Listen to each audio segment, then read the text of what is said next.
So this is today. Today is yesterday, and tomorrow is also today.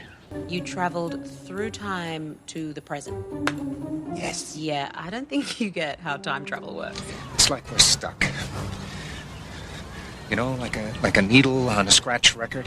I wake up every day right here, right in Punxsutawney, and it's always February 2nd. It's one of those infinite time loop situations you might have heard about. It's a thing where the same day keeps happening.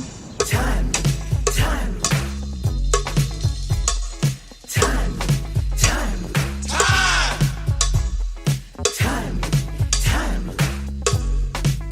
Slow down! What are you, in a damn time loop or something? Well, it's Groundhog Day. Again. And that must mean that I'm Professor Robert E.G. Black, and this is the Groundhog Day Project Minute by Minute.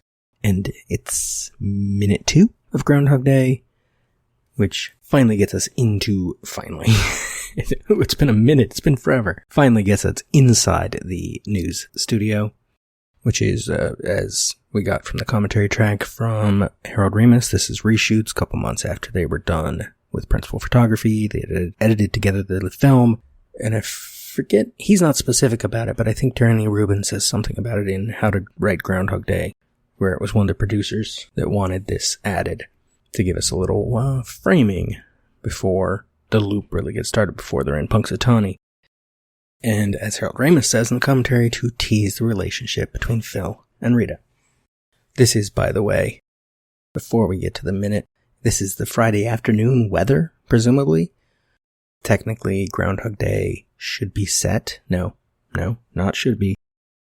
It was filmed in 1992, it was released in 1993, but based on numbers we see in the film, it is set in 1991. That is because we see a sign at Gobbler's Knob that said it is the weather capital since 1887, and the banner at the banquet at the end of the film says that it is the 105th annual Inner Circle Groundhog Day Festival Banquet. Doing the math, that means this is 1991, so my details will be based on that when I go back and re-research them. Because I've already researched population of Punxsutawney, weather in Punxsutawney, weather in Elko, Nevada, based on 92 and 93 dates, probably 93 dates for early entries in the blog, because I hadn't really thought about why it would be set otherwise. General logic is a film is set when it comes out, unless it tells you otherwise. Which can be a problem when it's something like the movie Splash. I believe that's the first example that came to mind. I think that's one where it starts in the past with the mermaid and Tom Hanks and John Candy's characters as kids, and then cuts to the present, and I think it either says present day or today, which if you watch the movie years later, it's like, well, that's not really true anymore, is it? You have to remember when the movie came out then. And that's okay. Anyway, things I forgot last week that I should have gotten to. I talked about Nino Rota when I should have talked about George Fenton. I mean, not that it wasn't worth talking about Nino Rota, because that was the whole point, is Ramis was saying George Fenton was doing his rendition of a Nino Rota style. But George Fenton is the one who's doing the music here, so we should talk about him. He was born in this is from his own website, georgefenton.com. George Fenton was born in Bromley, Kent in 1949, one of 5 siblings. His father was a mechanical engineer, his mother had been we don't need all this stuff about his family, blah, blah, blah. Okay. Both his parents were musical, his mother played the piano and his father the drums, but weren't musicians. However, his great-grandfather on his father's side was a conductor, and as a child had been a chorister. Does that just mean you're in a chorus? And had sung at the funeral of the first Duke of Wellington. George sang in church choirs as a boy, but it was the electric guitar, a Rossetti Lucky 7, that first won his heart at the age of 7. At the age of 12, he began to study the church organ. Okay. It was also this time he encountered 2 exceptionally gifted musicians. They were former cathedral organists and worked at St. Edward's School in Oxford. David Petit, and he was the director of music, and Peter Whitehouse, the assistant director. He did some acting at university, played in various bands, and then he signed a record contract at MCA as a recording artist, and then one with his band at Decca. Worked as a session musician, did some arranging. In 1974, he was asked by the director Peter Gill to write the music for Twelfth Night, for the RSC, Royal Shakespeare Company in Stratford. Since then, he has written extensively for theater, television, and film. Let's see what it says he's most famous for. Theater composition works, wrote the musical New Mrs. Henderson Presents, wrote the music for BBC's 2020 Talking Heads, both for television and at London's Bridge Theatre. Okay, television and documentaries. No, film. Okay. Went on to score four. Let's see, he co-wrote the score to the 1982 biopic Gandhi with Ravi Shankar. Went on to score 4 more of Richard Attenborough's films. Had long-lasting relationships with several directors, including Stephen Frears, Nora Ephron, and Ken Loach. Does it mention Groundhog Day in here? That's all I'm curious about right now. His bio page is actually kind of long. It does not. No, it does. It's the last sentence in the film section. Just some of George's other film credits include Cry Freedom, Shadowlands, Dangerous Liaisons, The Madness of King George, Memphis Belle, The Lady in the Van, Groundhog Day, and so many more. We're with Phil. He asked last time. Somebody asked me today, Phil, if you could be anywhere in the world, where would you like to be? And now he answers the question.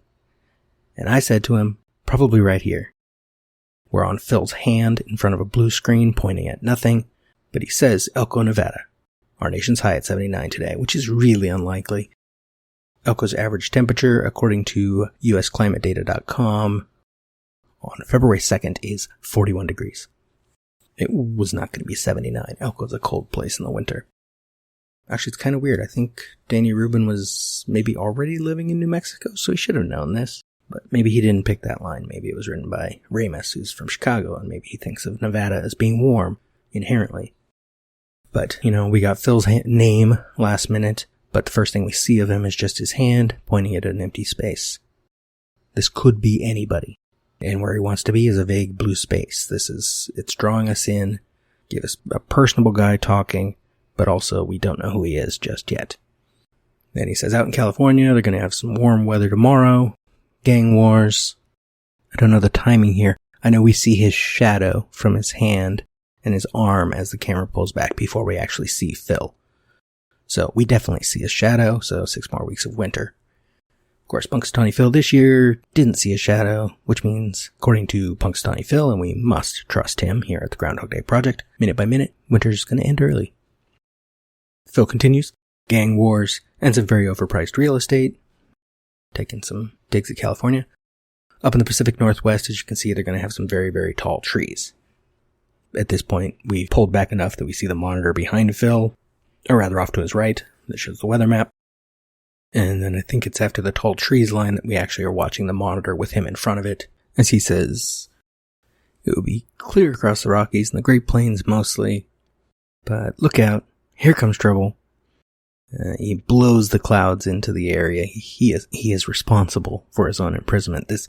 I think this is just Bill Murray having fun. That's what Harold Ramis says on the commentary as well. He just had fun with the chroma key stuff. But it also works as a symbolic gesture, even though it wasn't planned. He is blowing the storm into the area. The storm is what keeps him trapped in Punxsutawney. He is responsible for his own imprisonment. He is responsible for his own time loop. He has to be responsible for getting out of it. Boom. End the episode right there. I'm kidding. That's not the end of the episode. There's still more of his dialogue. There's a lot of Phil talking in this minute. I mean, that's all this minute is Phil talking. Oh boy. Front coming our way. Look out. What's that going to mean to us here in the Three Rivers area? One of these big blue things, this cold, frigid Arctic air, this big mass coming out of the north. It's going to meet up with all this moisture coming up out of the Gulf. It's going to mix together at high altitudes and cause some snow. The thing is, he's good at this. He's good at being a weatherman. He's funny. He's doing interesting gestures in front of the blue screen. So this matters for how we see him. This is a guy who is good at his job, even though he hates it. Going out on a limb now, not going to hit us here in Pittsburgh. It will push off and hit Altoona. Close call, folks. And we got to temperatures on the map, on the monitor now. It puts Punxsutawney at 26 degrees, but I would point out, on February 2nd, 1991, Punxsutawney's low was 32 degrees, the high at about 4 p.m. was 48 degrees, and at the 7 a.m. time where we're going to see him outside in several minutes from now, it is 32 degrees. 26 actually a little low for Punxsutawney that day. I won't nitpick the other temperatures because that's a lot. Then he says the next part as he walks over to the desk. So he knows what he's doing. He knows he has planned what he needs to say. He has already checked on what this weather means and has an idea of what he's doing. You know, more of the professionalism, even when he clearly doesn't like his job. We probably won't know until next minute that he kind of doesn't like his job. In this minute, we're introduced to a weatherman who's good at his job and is fun and funny. But as he's walking, he says, let's take a look at the 5-day. As you can see, nothing to be too scared about. Bundle up warm, of course, but I think you can leave your galoshes at home. By the end of the minute, Phil is sitting next to Nan at the desk. We won't get to hear them talking or interacting with each other until next minute. That's the end of minute 2. All that's left for us this week. Trying to think of what other...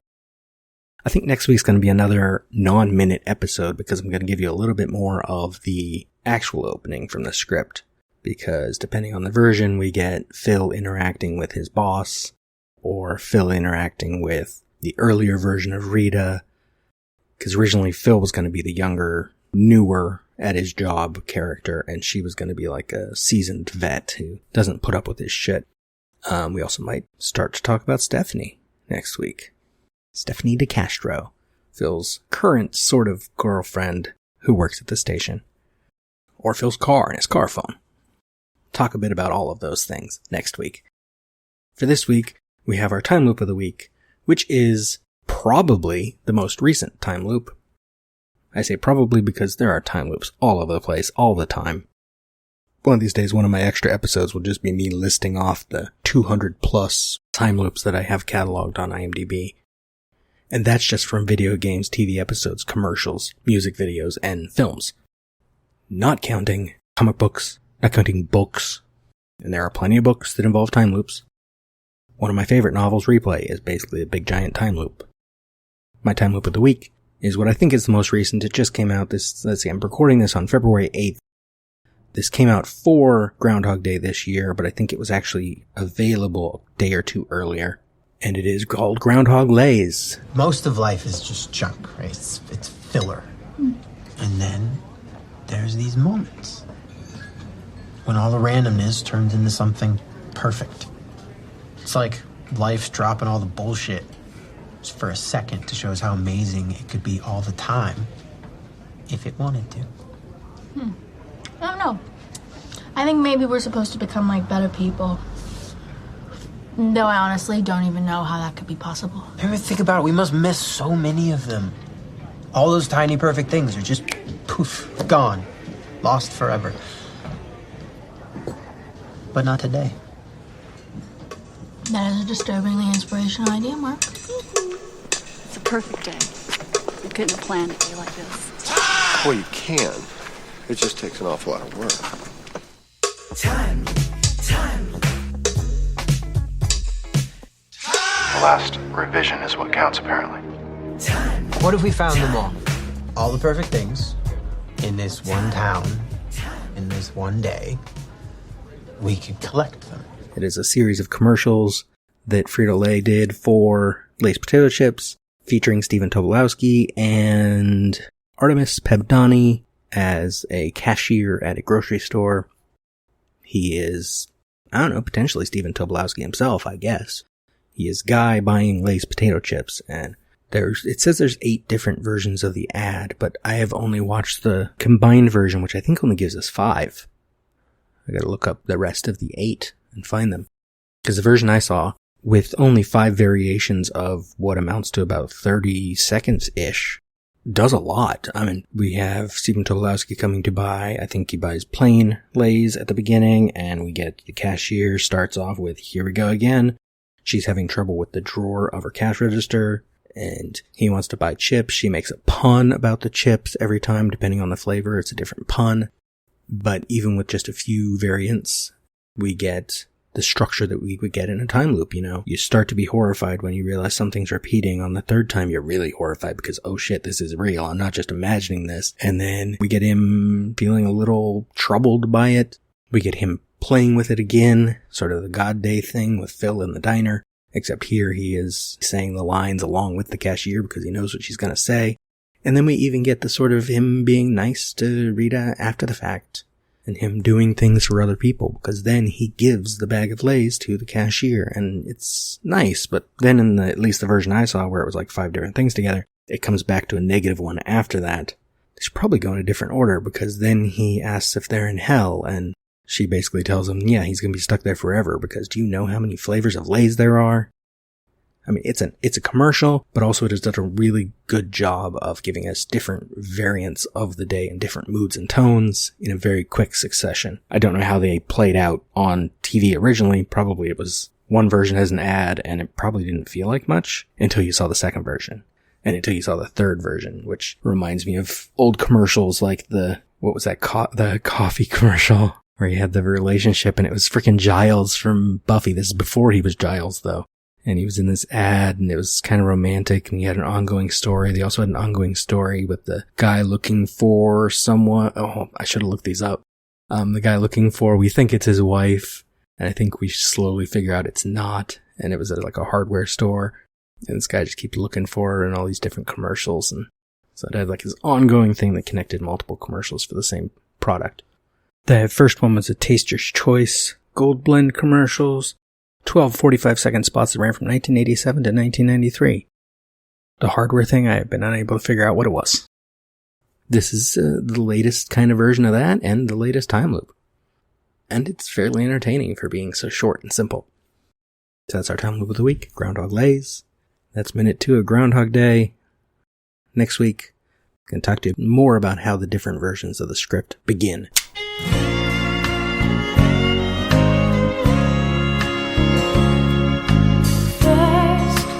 Play the game by the rules from 1 to 10. Then you took me round again. I think I have traveled through time. What is wrong in the end which never comes? Or which comes again and again, laughing, like waves. Since the Big Bang set everything in motion, everything that happens in this universe has to be the way it is. Man, are you hungry? I haven't eaten since later this afternoon. Particles unfolding the way they're destined to. How do you sleep at night? You've never seen Groundhog Day? Yeah, you know Groundhog Day is not a documentary.